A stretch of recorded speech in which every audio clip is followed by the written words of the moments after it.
next speaker is Obaidullah Baheer, who has joined us, and in a moment I'm going to invite him to share his thoughts. And we will have a time for discussion after Obaidullah's speech, where we can have comments maybe on Amin's presentation and also Obaidullah's speech that we are going to listen. Obaidullah is based in Afghanistan, and I think, as Amin mentioned, the very first thing which was mentioned was courage. And I think you have to be very courageous to be in Afghanistan and still speak about these matters in the current context. So we are very grateful that Obaidullah has joined us. He lectures at American University in Afghanistan as well as in Kardan University. He is a visiting scholar at the New School in New York. And he has previously served as an advisor at the High Council for National Reconciliation in Afghanistan. He works for peace and reconciliation, but given the ongoing crisis in Afghanistan, he is currently also leading efforts, which is called Save Afghans from Hunger, where he provides monthly food items to desperate families in Afghanistan. So the issue is definitely not just the political system, but also the current issues of social protection. So without further ado, I'm going to request Obaidullah to start his speech. And can you turn on your video also, if possible, Obaidullah? Apparently, you have to turn on my video because I don't have that right. Since we're talking about liberties, I haven't been granted that liberty. Here you go. Because now you have it. Okay, wait, I can't see myself. Can I see myself? Start video. Yeah, oh, I'm here. Hey, everyone. Thank you so much for having me. We've had a very busy day today as well. We were trying to reach out to a few families, and every day in Afghanistan presents its unique set of challenges. And again, there is no manual, there's no guide that you can just pick up and look at the 1, 2, 3s as to how to deal with a society that has just been changed and gone topsy-turvy. So again, hopefully within this discussion that we have for the 30 minutes that we do, I'll be giving you enough thought experiments to hold on to and hopefully discover or dwell into deeper in the discussion part of this talk. So I thought it was only fair for us to get into any discussion with regards to Afghanistan and the case for liberties and potential for a dialogue with the Taliban. I think it's only fair if we set some context to how we arrived here, because it's a very important part of understanding where you are is to understand what the process was that led you to be where you are. A very interesting remark given by Zabiullah Mujahid, the spokesperson of the Taliban recently, was that we didn't intend to intensify our fighting until we heard President Ashraf Ghani say that he was going to fight at his extreme for the next 6 months. That means that the Taliban in one way were challenged into the scale with which that they fought. There's a lot to be said with regards to what happened during that fighting. Any military tactician would tell you that a lot of what happened in Afghanistan wasn't a failure of the armed troops or equipment as much as it was a failure of management. So the planning of the war, the execution of it was a blunder. We saw tactics like tactical retreats happening across rural areas and provinces, which literally gave away the only advantage that the Afghan Defense Forces had. For example, if they were going to use aerial bombing or if they were going to use heavy artillery, their advantage was going to be if the fighting had happened in the rural areas. By giving up the rural areas, they gave up the basic necessity of a buffer zone that could have helped them in defending urban centers. And look, at the end of the day, whenever we look at peace and reconciliation, a very important model to look at is Gladys's escalation model. And it says that, and it's a spiral, and the spiral keeps going in intensity with regards to how much grievances we have for each other. And the last stage of it is together into the abyss, where you reach a point where it honestly does not matter whether you are going to be there to celebrate the victory or not, as long as your victory becomes irrelevant. What is relevant is the defeat of your opponent. And we saw that happening with the Republic as well. Once that grievance and the war ended up becoming such a complex personal problem and became an existential threat to those in power in the Republic, we saw them take actions in which, at the end of the day, we ended up in a society that we are in right now. And we'll look into exactly how, if they had conducted themselves better, or if the reality of the defeat were accepted beforehand, we would have been able to salvage much more than what we have right now. But also, I think it's important to point out that there was a specific desire from the Taliban to take over Afghanistan through a political process as well. What does that mean? I think everyone saw Secretary Blinken's remarks the other day, where they said that we sat down with President Ashraf Ghani and we discussed that we were going to hand over power to the Taliban.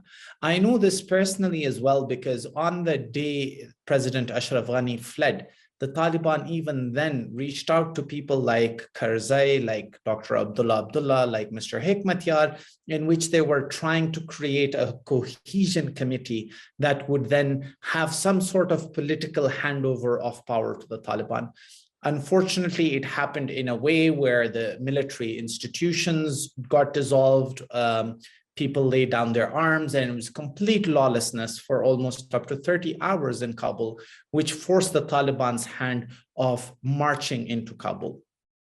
That itself was problematic as well, not only with regards to the international recognition cause that they had, but also with regards to the patrons that were supporting the Taliban and how it put them in a difficult situation with them.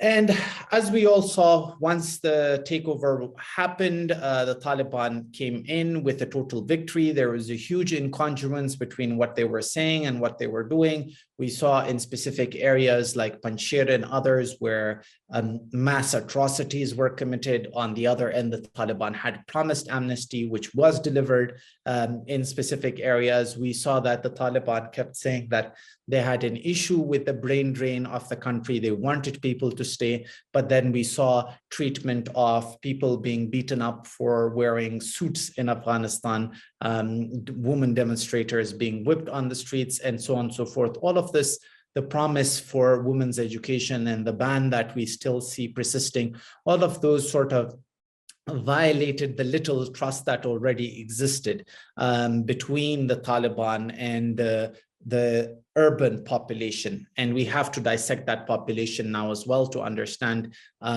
exactly how Afghanistan breaks down as an entity as well.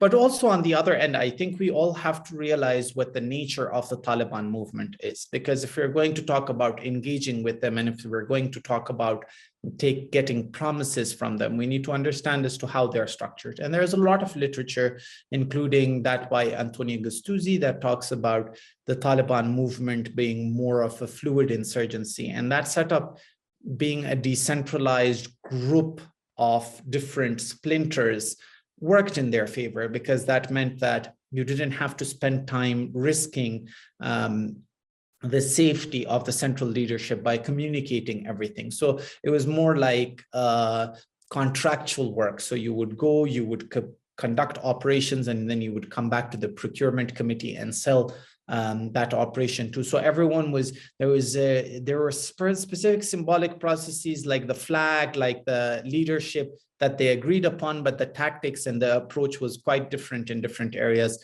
And that itself is becoming a problem when they're trying to govern now as well, because a lot of different groups have contributed in different ways. And now the whole idea of who gets how much of the pie, and then the lack of subjugation to a specific taller order or organization is becoming a problem for the Taliban. So the whole attempts at trying to attain a certain level of cohesion. On the other end, the Taliban have always had the ISIS breathing down on their necks, not only now that they've become government, but also when they were engaging in talks, because a lot of Talib commanders were switching sides and defecting to ISIS because the whole holy war and narrative that they'd engaged into, ISIS was trying to tell them that, look, the Taliban central leadership has sold off that cause. So you really need to find your way back to the original cause meant for you by God. And even now, the Taliban really have to keep appealing to their fighters to make sure that they're not lost in this whole mix. And then lastly, with regards to the context, and before we actually move into the dialogue, we have to understand that this whole narrative of the gains of the past 20 years is just such a farce. And it is exactly that failure, the failure of those gains to trickle down into the actual population, that ended up creating the situation that we live in right now. What do I mean? I mean that certain urban centers, the lives for the common people there jumped drastically, and they went from not being educated, not being exposed, not having liberties, to having this specific model that the West was trying to implement, compared to the majority of the Afghan population in the rural areas that saw no difference in their lives in the past 20 years.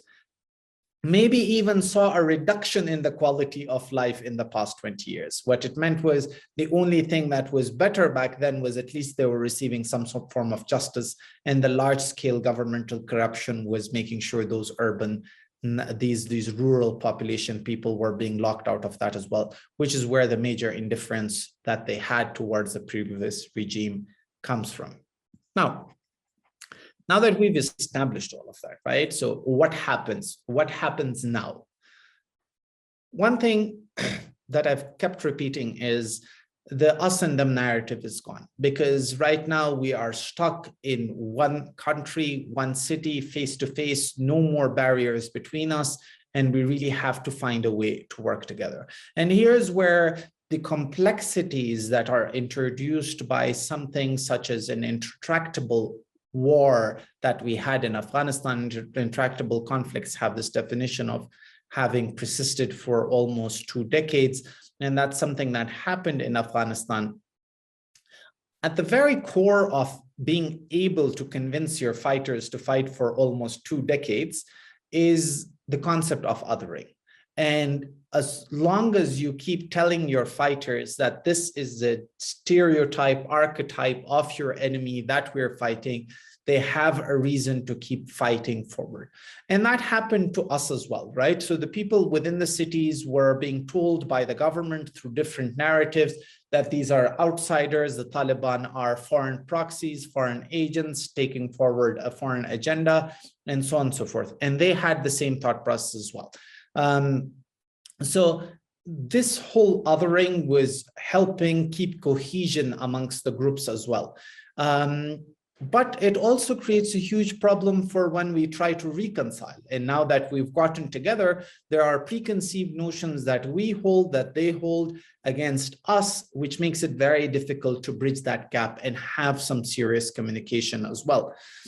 And part of this whole othering process is that we end up creating different truths between us, right? So for imagined communities, for example, why are 6 young men sitting in a room eating popcorn, cheering at a TV? Because they've been told that they all belong to this imagined community of a fan club for a specific sports team. Same goes for movements that are ideologically driven, politically driven. They imagine themselves as a community that share this common truth. What is that common truth of the sports fans? Is that they like this team, right? And the common truth of these political movements is that this is a specific cause that we're willing to die for. So there are specific truths that they believe in, and there are specific truths that we believe in. And this is where the whole concept of a Gandhian synthesis arrives as well, where for a society to be sustainable after a victory from one end, there has to be a synthesis between both visions in which we arrive at a middle point. So, one of the problems with regards to the gains that I talked about earlier in the past 20 years wasn't just that it didn't trickle down to the rural population. It was also that this ended up becoming the education of women and the workforce having women contributing in it all ended up being presented as something very Western. And that itself creates a problem because the Taliban then tend to resist such natural parts of the society, thinking that these two were part of the gains that were done in the past 20 years. And we have to find a way to break that down and try to make sure such a challenge is not posed towards such fundamental aspects of what we had gained in the past 20 years. So we have to learn to avoid using that rhetoric because it ends up creating more sensitivities than it solves. Now, another problem here is coming back to the Gandhian synthesis. And here we have to understand that any absolutist ideology that is basically working on eradicating the other. For example, Marx and Engels say, oh, the proletariat, the bourgeoisie are ruling our society, they're exploiting us, and the solution is to overthrow them and basically rid society of them. So the only way the society exists and is sustainable if there's just one social order that exists and one group that becomes absolutely powerful. And those are always problematic ideas because A, you can never eliminate someone who holds a different vision than you. B, because it's never sustainable. Because if you've seen recent interviews of Talib fighters, they keep saying, oh, it's very easy to fight ISIS. We find them, we kill them, we move on, right? And really fighting fire with fire has barely ever worked in counterinsurgency as well. So you have to have a certain level of nuance when it comes to that. Which also means that when you're coming in and your whole idea is to push your opponent out of the political landscape, it means that you are perceiving yourself as better than another group. So even in Marx's idea, the proletariat are better people morally as well compared to the bloodthirsty, hungry, greedy bourgeoisie, right? And here as well, the problem then is that we are moving into a society where the Taliban having taken over. لبست خمار لبست واحد ما عندي سؤال باش نسأل. Sure. So basically what happens is that the Taliban believe in this specific social hierarchy, and you can sense that when you go out into the roads and deal with their fighters, you would realize that you get that sense that they believe that they were God's people and God's army that had won the battle and were right now ruling the people that had chosen not to live under their regime. So there's A, residue of the othering, B, a sense of being holier than thou, which sort of hinders the communication process as well. And look, I'm building here towards the idea of how difficult it is to have that dialogue, and then we'll understand as to what the possible ways are available to us. So also that being said, a lot of times people think that when you have a totalitarian regime, they don't need voting, so they don't really care for what people's opinion of them is. This is not true when it comes to theocratic totalitarianisms. What does that mean? That means that when you are in power because of a group's political ideology or religious ideology, that means you really have to keep living up to that vision of that ideology, because there's huge reputational costs associated to what you stand by. There's also an issue of fungibility. What does that mean? That means if me and Ali right now have an issue over a can of Pepsi, right? And he wants it, I want it too. We can eventually reach a point where we're like, okay, you drink half of it, I'll drink half of it, and we'll walk away. Or based on who's more muscular, they get the lion's share and the other gets a little less. With regards to religious ideology, very often we view the points of contention as absolute as well. What does it mean? That means the state can either be Islamic or it can be secular. It cannot be both at the same time. That means that we can either have an Islamic implementation for this opinion or something that's completely un-Islamic. There's always one specific alternative that is correct, right? And that creates an issue with regards to dialogue as well. Because 101 of dialogue and negotiation, you go in with your first priority, then you're always going to have your second best alternative as a backup as well, right? So that process ends up becoming a tad bit difficult. So that all being said, the Taliban are in power, they have their problems. There is a specific trust gap that exists. The Taliban are now here. Ideally, what should have happened was you would have political elite in Afghanistan that would have negotiated with the Taliban saying, hey, these are our red lines, and these are the most important issues to us. We represent this specific population. Make sure that girls get educated, make sure that women contribute in society, make sure that there is freedom of press, and so on and so forth. And the Taliban would have signed off on something like that. At least we would have something like that in writing. But what happened was the way the Taliban took over, and because the government had gone into the abyss with them with its escalation, they chose to flee over having that discussion. When that discussion didn't happen, everyone who did not completely align with the Taliban thinking fled the country.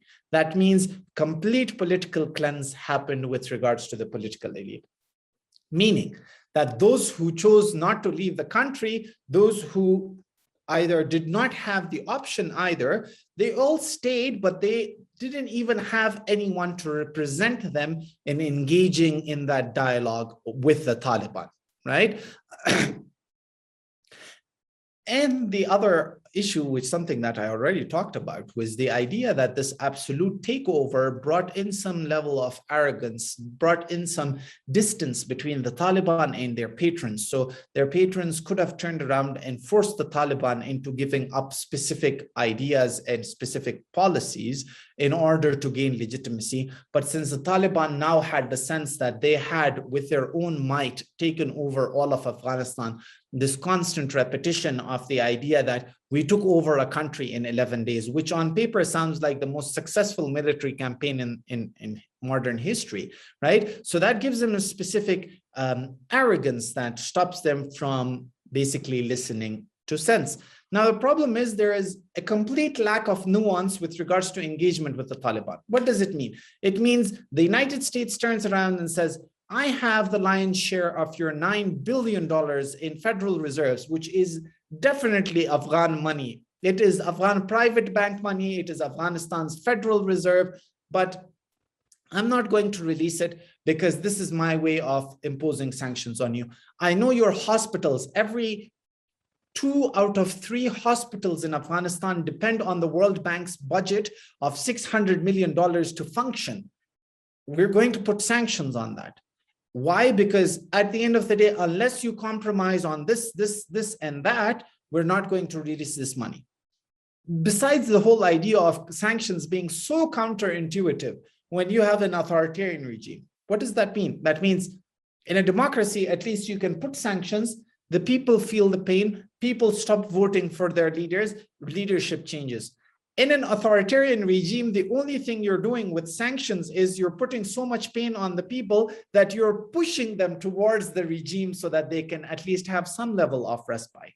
So basically, the international community right now needs to understand that imagined communities that we talked about, groups that have a specific ideology that they stand by, an identity, they only consume information, new information, from people they can relate to.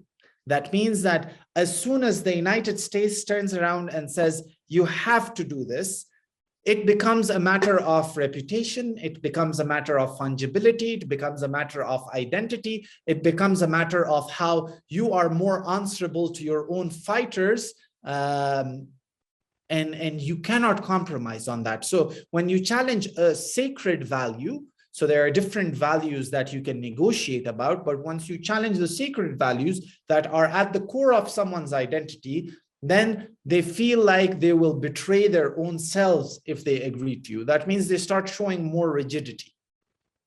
What is then the alternative for that, right? And the alternative then is that there are Afghans within the country, Afghan youth, educated urban elite, that would like to have that dialogue for their rights and for these important discussions. But right now, because of a complete absence of trust, because they think that we represent a Western agenda and not an Afghan agenda, and because they are yet to realize their own limitations, all of those are hindrances. Also, when the West tries too hard to push Afghan civil society and make them relevant, it sort of paints them back in a Western agenda light as well. So in the absence of these options, the question that you would be asking right now is, what options do we have moving forward? And since we don't have space for political activism, for example, if we go out and start demonstrating on the streets, what happens is the Taliban, who have had no training in controlling crowds, are going to show very different reactions to those demonstrations. Eventually, someone is going to open fire. The Taliban leadership, based on how they are as an ideological movement, will never punish those perpetrators, because punishing them betrays their core identity and then opens doors for people to keep leaving the group as well towards other much worse groups like ISIS. And because it blows up the bridge that can be built between us and the Taliban to have that discussion. Then what do we do, right? The solution is that we start finding spaces, right? We find ways in which the Taliban have no other option but to acknowledge our existence. What does that mean? That means when Afghans choose to go into things as social welfare and digital media, we start creating a space where the Taliban have to engage with us. For example, the humanitarian in Afghanistan has the potential of becoming the worst humanitarian crisis in human history, right? That itself presents an opportunity, a blessing in disguise, right? Which means that people like me and others in Afghanistan can start social welfare services that the Taliban are failing to provide the local population. And that means if I pick up the phone and I call a Talib governor and I say, I'm a lecturer at the American University, the conversation is over before it even started. And I think we have a very famous quotation by an Israeli prime minister that says that for negotiations and dialogue to succeed, it has to start first. So the conversation ends right there. But if I call him up and I say, hey, I have food supplies for 50 to 100 families, and I want to distribute them in your province, then that governor is going to meet me, he's going to have a discussion with me, and we will have a communication process set up. That means when he sees me as the person that I am, he has no other option but to accept that there are people that are not typically Talib and they are doing good for the country. One, digital spaces. Now, one of the major problems is that we end up diverting our energy into the wrong avenue. For example, a lot of Afghans right now and people who, the diaspora especially as well, are using so much energy and projecting that into Twitter profiles, which means that And this is the problem with social media, right? Social media, you have this off button, you have this block button. That's a huge problem because that is your natural human inclination of creating an echo chamber, because it's very difficult to wake up every day and hear 100 criticisms for what you believe in. But it's really easy to create a group of yes people around you that believe in your idea and keep supporting you. Now, the problem is the elites are speaking to the elites about the elites, right? And that then ends up becoming an echo chamber that doesn't help Afghanistan as a whole. So what do? We start going up to digital news channels in Afghanistan that are watched by the common Afghan people and start creating discourse there. A famous story that I love to reiterate to people is I've spent so many hours on conferences, on Twitter, and yet when I go on Voice of America or another channel that plays on normal people's TVs, I'm approached by a fruit seller who appreciates my work and recognizes me and doesn't even want to take money for the fruit that I'm getting, right? Just to show you as to how quick a communication channel can be established there. So and when we are there, that means we are conducting shows that don't have to be politically controversial, but they're shows that are giving a platform to every side of the conflict and helping Afghans see what is happening in their country. So, for example, a show that talks about the humanitarian crisis, a show that talks about the Afghan economic crisis right now, a show that talks about how Afghanistan sports is going to look like. All of those are going to be discourses that are going to bring the Taliban closer to the population and help create a sense of accountability. Look, the Taliban might have limited rationality, but we've already seen modification in their behavior from time to time based on the pressure of the general population and criticism. And this criticism, when it comes from the local population, and it can be done in a constructive, correct way, because one thing that I want you guys to realize, and I don't think that betrays my ideology either, is I don't want the Taliban to fail, because whatever it is, we came to this peace after 20 years of fighting, after more than a few decades of fighting. And it's about time that we find a post-conflict society to exist in, because number one priority is physical security, because you cannot have economic prosperity, you cannot have freedoms, you cannot have anything unless there is physical security. We have that now to a great extent. And if we keep on trying and hoping for the Taliban to fail, because there is no democratic process for change of regime, that means for the Taliban to go away would be like pulling off cotton from thorns, or silk from thorns, because it's going to take so much effort and so much more bloodshed in Afghanistan for the regime to change. So the only option now is accept ground realities. Let's not dig our head into the sand. Let's face the Taliban. Let's create spaces in which they are forced to interact with us and change with them, change them day by day until we reach a space where there is some level of reconciliation, because we need a sustainable Afghanistan now. We need to avoid further bloodshed and war.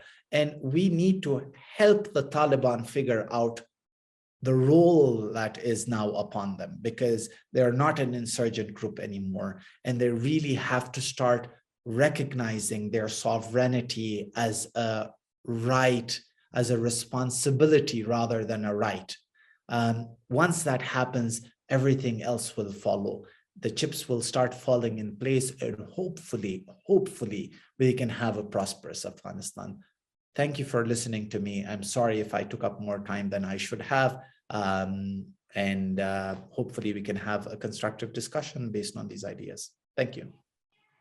Thank you so much, Obaidullah. No, I'm glad that you took your time, and I'm sure that we have all been very educated by your comprehensive discussion, not just a theoretical framework, but also providing a real feel from the ground, and also pointing out possible solutions in this crisis, in the moments of crisis. We are going to have a discussion time with our participants and other fellow speakers. We have participations, from various countries. I can see friends from New York, Jakarta, India, Morocco, Tunisia, Pakistan, and many other countries in this meeting. And I'm sure that these diverse perspectives would be very helpful to understand the bigger picture. Now I'm going to request the attendees that they have these two options. They can raise hand, and they can speak in as a question or as a comment, and also they can type in a question in the Q&A box. And similarly, the option is available for our speakers, panelists who are already in the panel, and they also can contribute. I see Amal from Tunisia raising her hand. So I'm going to request Amal to please share her question or thought.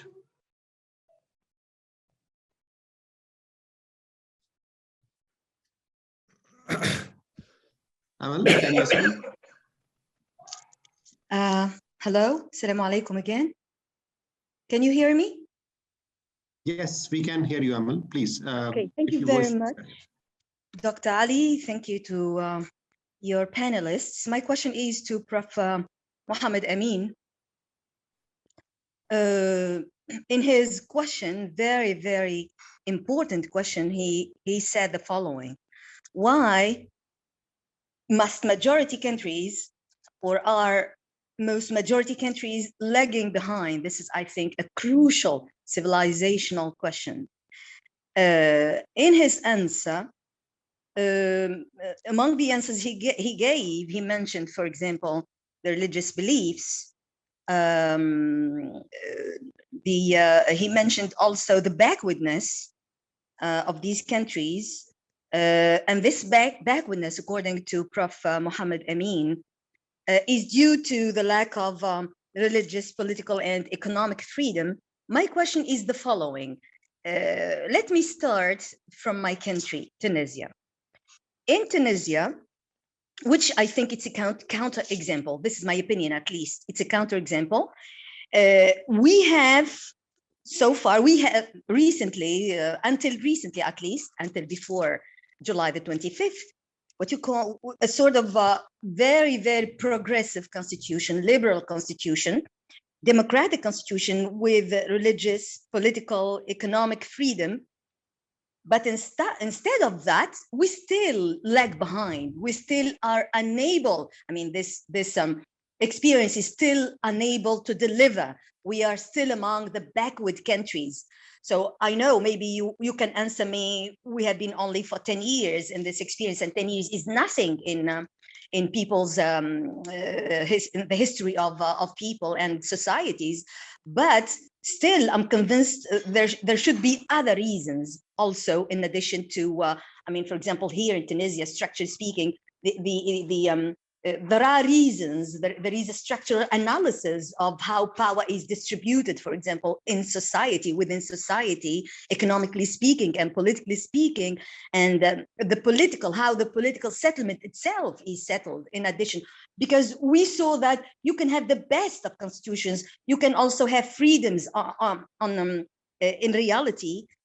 Actually, we have these freedoms, but there is something which is still is not working. So I'm not sure if Professor Mohammed Amin is following me and can react to what I've been just saying or asking. Thank you very much. Certainly, glad to answer. First of all, I'm not a professor. I'm plain Mr. I'm not even doctor. I don't claim to be an expert on Tunisia, but I do have some thoughts which I'm happy to share with you. First of all, remember I said a country is poor in 2021 because it was poor in 2020, and it takes time. And for many decades, Tunisia was ruled by a dictatorship where there was no political freedom, and as far as my understanding is also incredibly limited economic freedom. And it's only for 10 years that you've had the freedoms that you had until recently, when your president basically staged his own coup. you can tell me about economic freedom in Tunisia better than I can, but my question, for example, if a company in a foreign country wishes to come to Tunisia, buy some land and start a business, how many permissions does it require? Is it even possible? About 7 or 8 years ago, I looked at the rules in some Arab countries, and Tunisia was not one of them. And they often have incredibly difficult rules, which make it, one country I looked at made it impossible for foreigners to own land in that country. Those are examples of what I regard as the absence of economic freedom. How easy is it for a foreign business to come and establish in Tunisia without requiring government permissions? Because every time you need permission from the government to do something, that's a reduction in economic freedom. And I do not believe that Tunisia has economic freedom at all. Thank you, Mr. Mohammed Amin. Thank you. Thank you, Amin. I'm going to, we have actually a few questions already. And if I'm going to request Munira, she has typed in the question. If you like, you can also let me see if you can speak in the panel. It will be helpful for Munira. Can you now speak? Sure. Thank you, Ali. And thank you, Obaidullah Baheer, for your presentation, as well as Mohammed Amin. I enjoyed listening to you. Dr. Baheer, my question is about the social outlook of Afghans as well as the Taliban, Afghan society, with respect to the role of women. And I typed my question, but specifically I referred to misogyny, this attitude towards women, which does not exist only in Muslim societies. But of course, in Malaysia, which is where I am, we have this similar attitude. So I was wondering if the conditions under which women are subjected to, is it less a problem of Islam or religion and more a cultural or a misogynistic attitude that prevails in Afghan society? Thank you. Thank you so much for that question. I'll give a clarification, like Mr. Amin said as well. I'm not a doctor yet. So get back to me in a few years and hopefully we should be able to use that term. But with regards to misogyny in general, I keep saying that misogyny is not an Afghan thing, it's a man thing, right? And you put enough men together and they will figure out a way to be misogynist.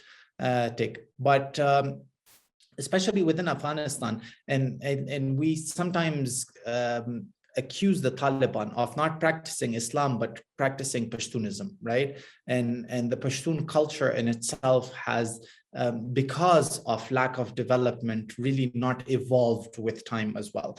And obviously, once you provide basic needs, once you start understanding even the economic utility of women actually going out and contributing within society, you start seeing change within the society. That hasn't happened in Afghanistan. It's mostly because it's been the most economically depraved country for years and years. And here's the trickle down thing as well. Like the gains ended up making a huge difference for an urban population, but really didn't affect anyone in the rural population. So right now, that's why you don't see a lot of resistance with regards to whatever they have to say about women from people from the rural areas, but the urban elite then have a huge issue with such fundamental rights being violated.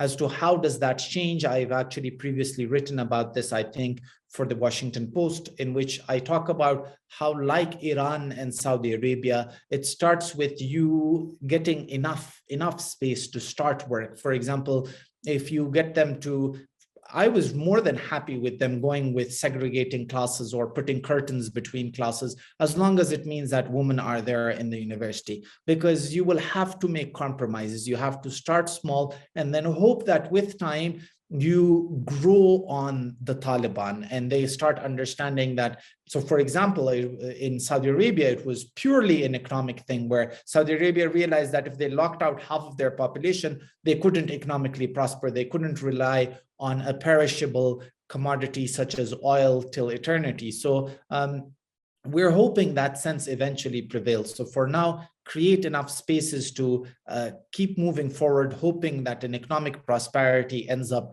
creating a change in culture with regards to the rural areas as well, and then one step at a time from there.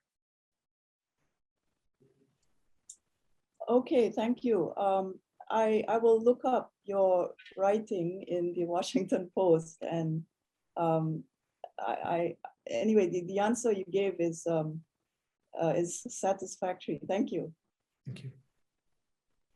Thank you, Munira. I'm going to request Dr.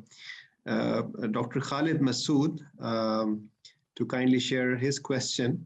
Khalid Saab, you can now speak. Khalid Masood Saab is from Pakistan, and he has been with our network in the past and as a keynote speaker.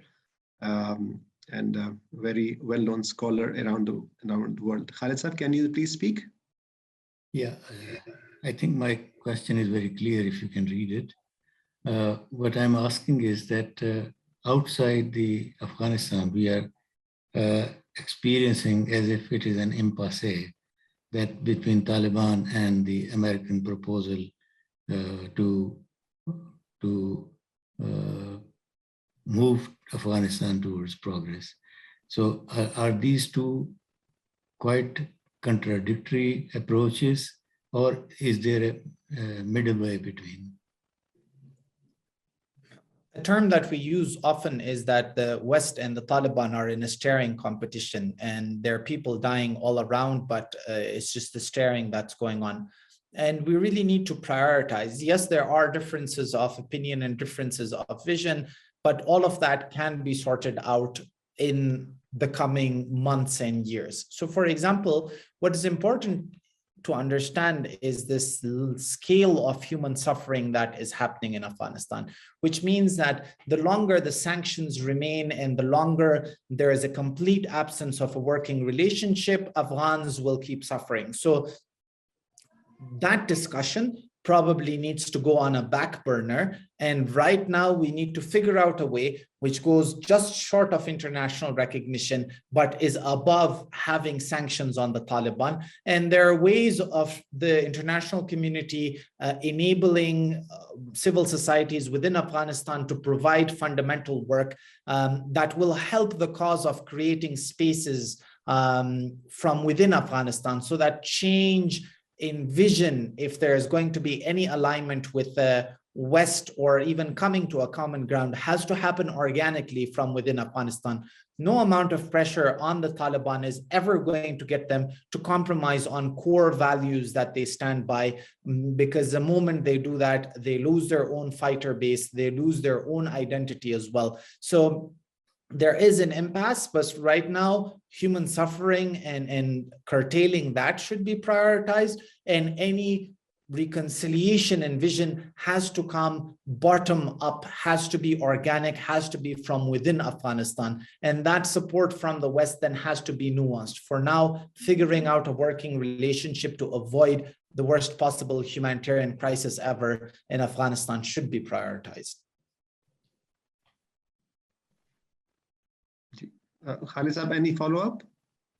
No, I think that Taliban, what I have heard them speak, that whatever experience we have before, that's going to continue. And they are insisting that this is Islamic teachings and we cannot go back to it.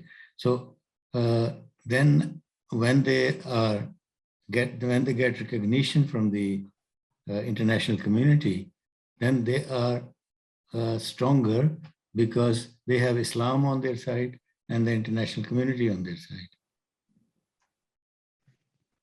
Look, something that Ali Bhai, I want to point out here as well, and I think it's a very important discussion to be had with regards to Islam and generally the traditionalist approach that the Taliban have. Now, obviously, traditionalism has its limitations where you constantly base your understanding of the social and political order on religious script and your interpretation of it, and especially by virtue of the Taliban claiming to be mullahs means that they have this authority and this privileged access to that interpretation and to that text, something that you don't have. So any negotiation or dialogue with them is problematic. And any reconciliation that might happen would have to first be based on the Taliban's willingness to engage in it. But something that I want all of you to think about is the general problem within Sunni Islam as well. And within Sunni Islam, there is a complete absence of a point of reference or marja' that we call in Arabic. So for example, in Shia Islam or in Orthodox, in the Catholic faith, you have that one papacy or you have that Muqtada Sadr or Imam that ends up becoming the supreme point of jurisprudence. So anything that they say goes. The problem with Sunni Islam as well is that a scholar down the road can basically file jurisprudence as well. So for the Taliban, they really have to attend to the more popular idea and belief. And that's, I think, brings us back to Munira's point, where a lot of what they're doing does not necessarily have to strictly be from religion. It has to appeal to the thinking of their major support base. And that thinking is purely based in Pashtun ideology. And even now with the Taliban as well, I think complete recognition as well would be problematic, but a complete absence of it or sanctions is going to create problems as well. So there is middle ground. The world has to find a way of having a working relationship with the Taliban, either through mediators or so on and so forth, but to make sure that this system or this country does not collapse, because once it goes into that vicious cycle, it coming out of it is going to take decades of good governance. Neither time is a luxury, nor that governance is a luxury right now. Thank you, Khalid Saab, and thank you, Obaidullah. We have 3 more questions I can see and about 15 minutes. So, I'm sure that this is going to be very helpful for understanding. The next question is, I'm going to read out Suad's question. And Suad is a member of our International Council, originally from Morocco. Suad, I'm just reading, Mr. Baheer said that he doesn't want Taliban to fail. What would be the criteria for Taliban's success and how far they are today from these outcomes? This is a question from Suad. Look, when I say that I don't want the Taliban regime to fail, I mean that I don't want Afghanistan to become a failed state. That means that we're stuck in, as in the current situation in Afghanistan is a failing state to begin with. But what I mean is, with regards to success, is the economy sort of finding some sort of movement, jobs being given back, having some sort of agricultural economy back on its feet as well. So currently there's joblessness, poverty, lack of food, and basically a complete absence of basic necessities. And I think Afghans, it's not like they've enjoyed such lavish economic prosperity that they're going to ask for too much, but the current situation is not it. And the Taliban really have to get their hands, roll their sleeves up, get into their governance roles, and make sure that the economy at least has some sort of movement, and people aren't faced with the difficult decision of either being exposed to a drought or being forced to leave a country or having hunger. Look, I think the story of Ruqya here is very important as well. Ruqya is an 11-year-old girl from Mazar-e-Sharif. Her body weight is 13 kgs. She is literally in acute malnutrition and she's dying because of it. And this isn't just one child. These are thousands of children in Afghanistan. We have the largest scale of malnourishment. All of those are significant indicators that we really have to change, and we have to change them quickly for us to not be a failed state and at least have some sort of functioning economy.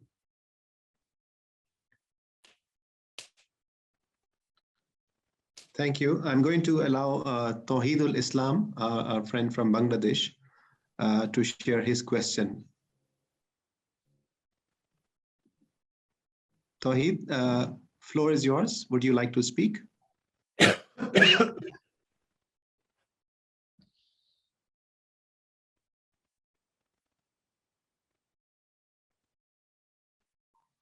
Okay, I think I already have his question. If Yeah, please go on. Yeah. Has problems with his mic. And the problem here is it's very difficult with the absence of actual. Could you please hear me? Yes, I can. Please Yeah, go on, Tawheed. Yeah, it's okay. Thank you very much for allowing me to raise my question, please. At the beginning, it was believed by global, particularly Muslim community, that Taliban will form an inclusive government. They will follow very moderate or liberal affairs within the limits of Islam, following many modern Muslim countries. But after the removal of American soldiers or NATO soldiers, we observed that Taliban did not success in forming an inclusive government as it was expected by the majority Muslim community. As an expert on Afghan affairs, I just want to know from your study about Taliban, do you feel, or do you feel that there is a possibility that in near future Taliban will be an accommodative or will form an inclusive government, will be more liberal as expected by majority global community? That's my question. Thank you, please. Thank you so much. I think that's a very important question. Look, I think it was wrong to even expect the Taliban to have any cohesive stance or structure, even when the negotiations were happening. Because like I said, that the structure of the movement was in a way where a lot of independent entities were just fighting for the same cause. That meant that when it came down to talking about setting up government, they really had to figure out a mechanism of dividing that power. That power was then divided based on a spoils of war rationale, which meant that they could not accommodate other outsiders. That meant anything and everything on offer was shared amongst the Taliban themselves. And their argument was that we preferred to work towards in-group cohesion over bringing in outsiders or satisfying international norms. Obviously, predicting the future is no absolute science, but based on the current trajectory that we have and all these different groups operating within the Taliban movement and as the government right now, they're all pulling in different directions. And that means that there is extreme lack of consolidation of authority and power, which means that simple things like girls' education. So the reason high school girls aren't going back to school isn't because that the facilities aren't available. It's basically because the Taliban amongst themselves as a central authority cannot come to an agreement on how to move forward. That means the specific provinces, the 6 provinces that have allowed girls to go back to school, have done so based on their own accord and not as a uniform group decision. And that's problematic. And secondly, even within this government structure, you have the strongest of the splinter groups being represented by their leaders within the cabinet. That means no way can you expect someday for the Taliban to turn around to someone like Mullah Omar's son or to Sirajuddin Haqqani and say, okay, your interim government is done. Now you go back. Now we're going to elect someone else in your place. The fact that these positions have been given as part of their reward system for their contribution to the war means that it cannot be taken back. That means that this system, no matter how often called an interim system, is the system that is going to stay. They're just going to find a way to achieve internal legitimacy by calling a larger scholar shura and giving backing to the state, and then they will call it the permanent state of Afghanistan. So unfortunately, there are problems amongst the group, and those are bad signs as well. The internal fighting and tension might actually end up spilling out and creating more turbulence in Afghanistan and disturbing the peace that we have achieved. Right. So thank you. I think this will be the last question, and I'm actually combining 2 or 3 questions here. They're overlapping. The role of international community Suad asked whether you'd see any potential difference between role of Muslim countries versus, like the Western countries when it comes to Taliban acceptability. Muin asked from Pakistan, being the immediate next door neighbor, do you see this potential from Pakistan civil society playing any role in the peace and reconciliation and social welfare that which you highlighted? I think this is like, I've just clubbed 2 or 3 questions here for your response. I think they all fall in the same line and they make a lot of sense. So the idea is, I know there is a Western approach. If it's an outsider approach, the Taliban will show more rigidity. It will cause more problems than it would solve. And then the other idea is the Afghan educated elite trying to engage in a dialogue. In the middle as well, there is the Islamic countries approach and what they can do for the Taliban. Obviously, they can help naturalize specific demands and expectations from them. So a few days ago, I think we saw foreign ministers of different Islamic countries come together and approach the Taliban to talk to them about girls' education. All of that is very helpful. With regards to the civil society in Afghanistan, I think one of the problems and the negatives of the war that happened in the past 20 years, and especially the last few years, the Afghan Republic created this narrative of showing Pakistan as the enemy, and there's an extreme turn, especially within the urban elite, of hatred towards Pakistan. And I think there has to be a lot of people-to-people contact to bridge that hate that was created in order to serve this narrative that the government was trying to put out, where the Taliban were outsiders being supported by an enemy that was Pakistan. So the civil society has to do 2 important things, especially from Pakistan. One is to have people-to-people contact with Afghans and help rejuvenate the brotherly relations that have existed between both countries. 1B, they have to really start helping out in a humanitarian way to Afghanistan, because you're the closest neighbor, you have the most convenient transportation route into Afghanistan. There are thousands, if not hundreds of thousands of refugees and internally displaced people that need your help, and civil society can help provide that. Don't solve Afghanistan's problems for it. Enable Afghans to solve their problems themselves.